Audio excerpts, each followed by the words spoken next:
What's going on, people? It's your boy John here again, back in the forest, and this time I'm sitting down rather than walk around like a fucking madman. What's going on?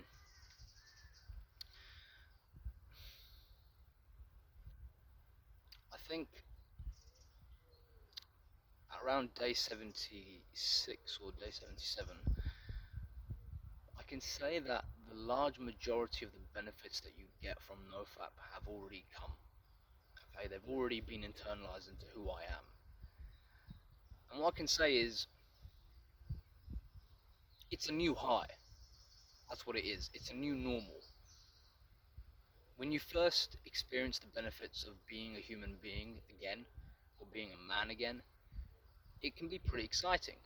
It can feel like you're going through puberty again. I've said this before. And you get a bit of nostalgia. Yeah? You get a bit of this nostalgia because you're looking back at the early days of emotional roller coasting that you were going through, and the high that you got at the end of it, and the immense confidence that you got, the immense vigor that you felt in your day-to-day life, the energy that you had. And it was a new normal for you. It was a new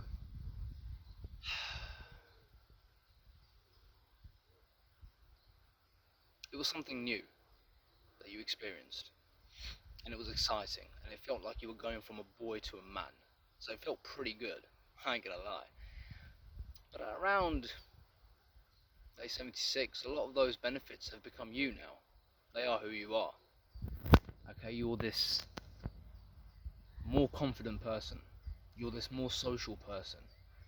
Okay, you've got more of a masculine. If the main thing I can say, the main thing that I can say about this whole process and the person that you become from NoFap, or semen retention, or in general, just when you eliminate the draining of your life force every single day. It's not. There's people that go really, really far with it, and they say that you must never bust again, okay, or you must hold your seed in for the rest of eternity. Um, that's a bit stupid, okay, because let's be realistic. Okay, let's be realistic. Your purpose as a man is to make a baby, okay, to provide your seed to a woman, okay, and make a child, to pass on your genes.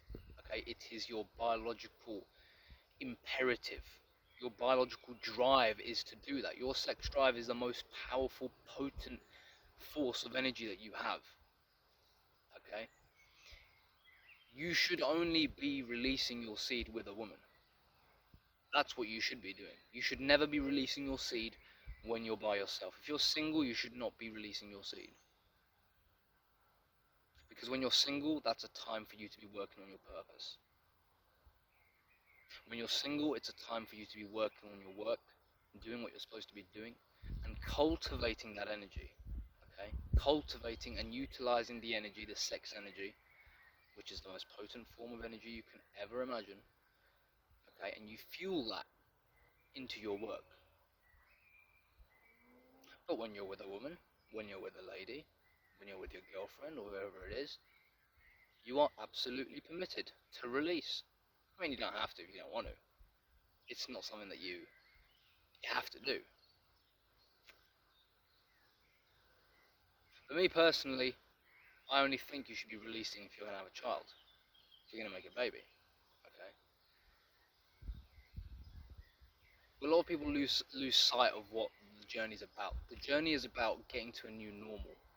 Okay. It's about understanding who you are at your core and getting to that person, really getting him out. Okay. Because previously he wasn't there. Previously you were drained of your life force energy. You were a zombie. You were a zombie. Life was mundane. You were mundane.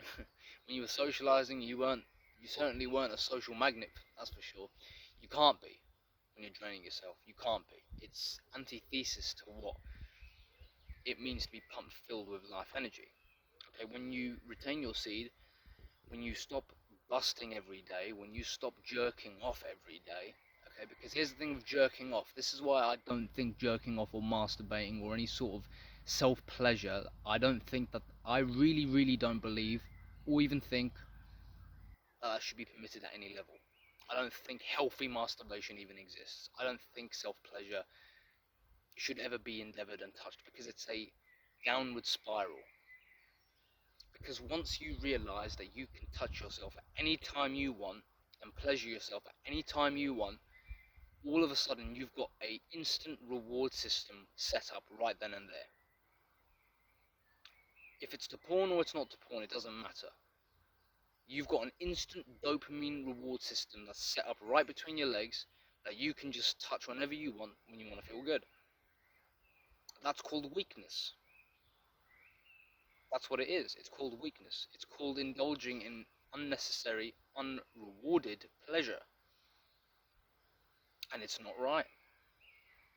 It's a form of weakness.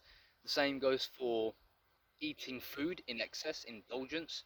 The moment you, that's why I myself, I haven't said this before, but this is what I say to myself. I limit my consumption of sugar and good tasting foods in the sense of sweets, sugar, pizzas, fast food and all that. I limit myself when it comes to these things.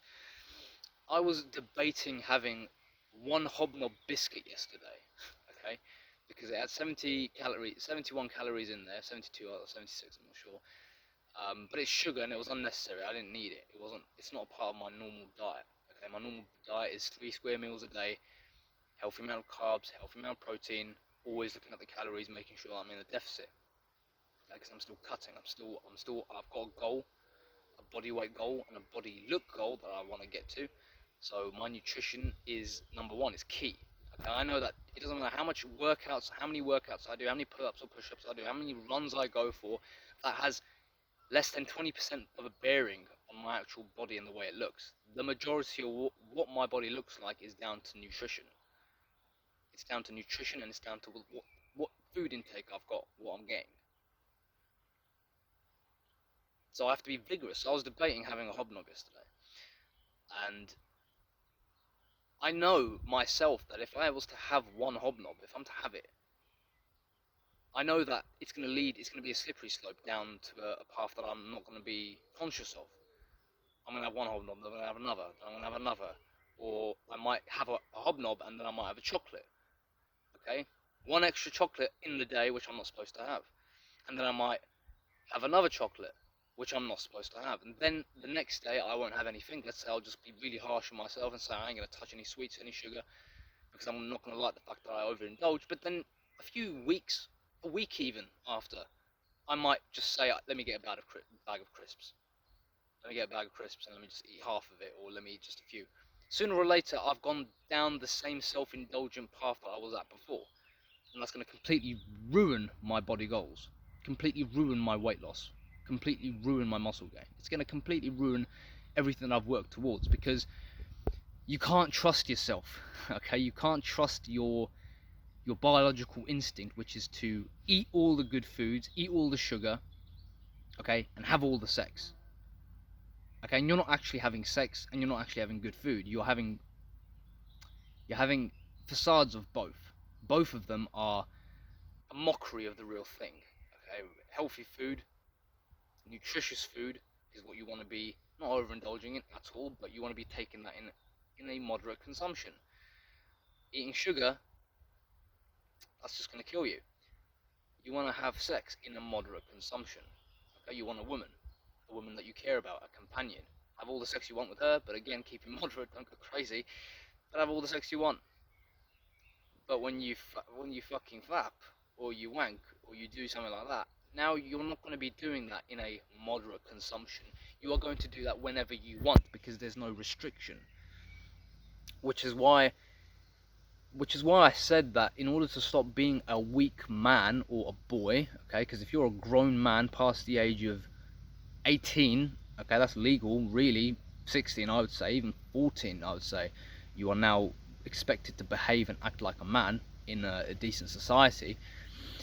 You know, once you're past a certain age, if you're still fapping away and you're watching porn and you're eating junk food, you are going to remain a weak man because you're constantly docile, you're constantly satiating yourself every single day. This is what really had to kick in my head back in the old days, when I realised that I wasn't the man that I was supposed to be. I wasn't the man that was competing at the level that I was made to compete at. When I saw glimpses of me competing at very high levels in life in general, so in social situations, with women, with myself, with workouts and all that, when I saw glimpses of my higher potential, I can never go back. I can't go back, gentlemen, because once I've seen what life looks like at the other side, because there is another dimension, another universal fucking dimension out there that you can actually get into if you choose the right path. If you choose adversity, which means self-discipline, essentially, this is self-proclaimed adversity. This is easy adversity. Not fapping and doing your daily workouts and cutting out junk food is easy. That's easy adversity because you're controlling it. You're controlling all the variables. You're in control 100% of the time. So it's mainly a mental battle with yourself. Okay? But it's easy. It's easy because there's no external factors going in it. It's all you. So only you are accountable, which is why you feel even shitter when you overindulge in fast food, or you overindulge in any sort of activity which you know is bad for you, or when you relapse. For example, you hate yourself more than anyone else would ever hate you, because you know that you were the only person that was accountable to it. You know that you were the only one that you were fighting against, and you didn't fight yourself. You didn't beat yourself, which is why you feel gutted. The relapse, you mainly feel bad about it, especially once you've gotten the nofap journey, because of that, because you've seen what it's like to be on the high of it, and most of the time it's because you succumb to your own weaknesses. It's a healthy thing, gentlemen, to feel bad when you don't succeed. You're supposed to feel bad when you don't succeed. Failure is an emotional feeling. It's an emotion. It's good. Let that failure grow in your heart. You're probably going to need more than one failure in order to just get you out of the rut that you're in. Most of the time, or 100% of the time rather, what gets me out of a depressive rut is repeated failure upon failure upon failure. But I don't want to get that bad anymore. I've gone through that phase where I'd go through a failure, and then I'd just have failure upon failure upon failure, and then one day I'd just say, fuck it, I don't want to do this anymore, I don't want to get this anymore, I'm stepping up. But I fell down that hole so many times before, with myself and other people, and just in general in life, that I've just made a commitment to myself and said, you know what, choose 4 fucking virtues that you want to follow and just stick to them. That's it, that's all you need to do. You don't need to stick to anything else. Life isn't complicated. Life isn't complicated. What makes you a man at the end of the day is following virtue. Virtue over pleasure. Okay, are you a Stoic or are you an Epicurean? If you don't know who Epicureans are, or I've forgotten the guy's name, Epicureanism is his philosophy, but Epicurus, I believe. Epicurus was a man who said that the meaning of life is physical pleasure and physical sensation. Okay, and the Stoics said that actually the meaning of life is virtue and following nature's virtues of men, or man, or humanity. Okay, you can be an Epicurean, which is what most of today's society is: materialist, pleasure seeking, comfort seeking consumers, or you can be a Stoic, someone who doesn't give a shit about any of that. Those are all indifference. External things are indifference. The only thing you care about is internal values and virtues. Internal virtues and your internal citadel in your mind. That's what you care about. And I think most people here that are viewing this channel or are attracted to semen retention or nofap, I think a lot of these men have a very strong desire to gain self-mastery. You are natural Stoics and you want to learn how to be more Stoic. You want to learn how to be more virtuous, more righteous, more courageous, more disciplined. Yeah? You want to learn how to take things in moderation. You want to be calm, cool, and collected at all times. You want to be a man. Yeah? But you don't want to fake it. Because you've got all these fakers out here who are not real men. Okay? They fake being men because they want to be attractive to women. That's like putting makeup on. That's like a woman putting makeup on. That's like a fat woman, actually. A fat woman putting makeup on and wearing a very silky, luxurious dress and going out to the club or going out to an outing or whatever, wanting to attract men. Yeah, it's in and of itself, it's deception. In and of itself, it's self-delusion. Because when there's an incongruence, which there always will be an incongruence, you will feel the worst out of everyone. Forget about the woman, you will feel the worst out of everyone. Because you know that you were putting on a facade, you know that you were deluding yourself and you were deluding other people, and therefore now, your self-esteem will just grow even less. I don't think people realise that when you put on a facade, your self-esteem simply goes even lower than it's supposed to be. And here's the thing, you're not being real, so when you're in these different situations, social or with yourself or at a job or whatever it is, when you're not being yourself but you're playing an act, you're naturally just telling yourself every time you play that act that I'm not good enough, that I'm not enough to be alive, so I've got to put on the act. And that's called delusion right there. You're not following virtue then.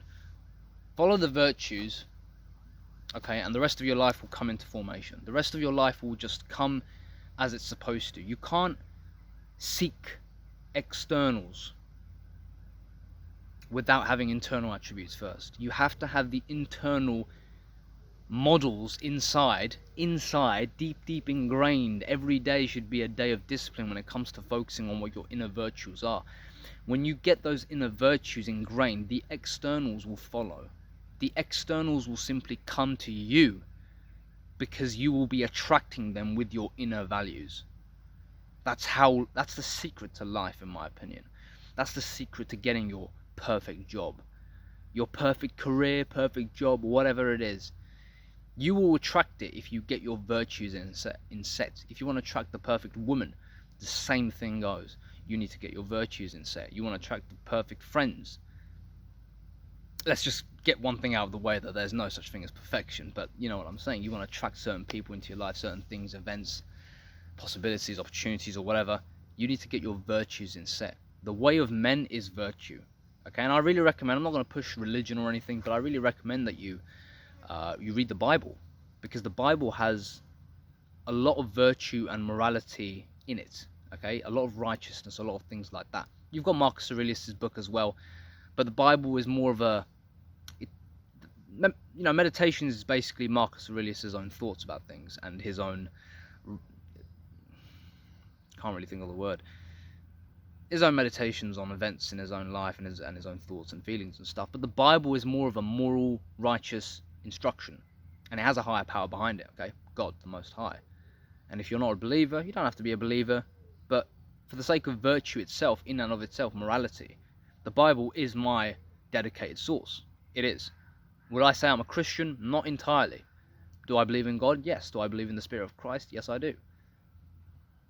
But I'm not a Christian theologian. I'm not someone who will take the theology of the church 100% as truth. But I will take the Bible as a very, very trusted source of wisdom and morality. That's what I look at the Bible, and I do treat it as holy scripture. I treat it as if it is holy. I treat it as if it's sacred. It is sacred. And that's what helps me keep my balance, my mental and emotional balance in check, because I know that I'm following righteous virtue that's been proclaimed by a higher power. Is that higher power supernatural? I don't think so. I think the higher power is us, human beings, because at the end of the day, we are manifestations of God itself. That's going to be all, gentlemen. Take it easy, and I'll see you in the next one.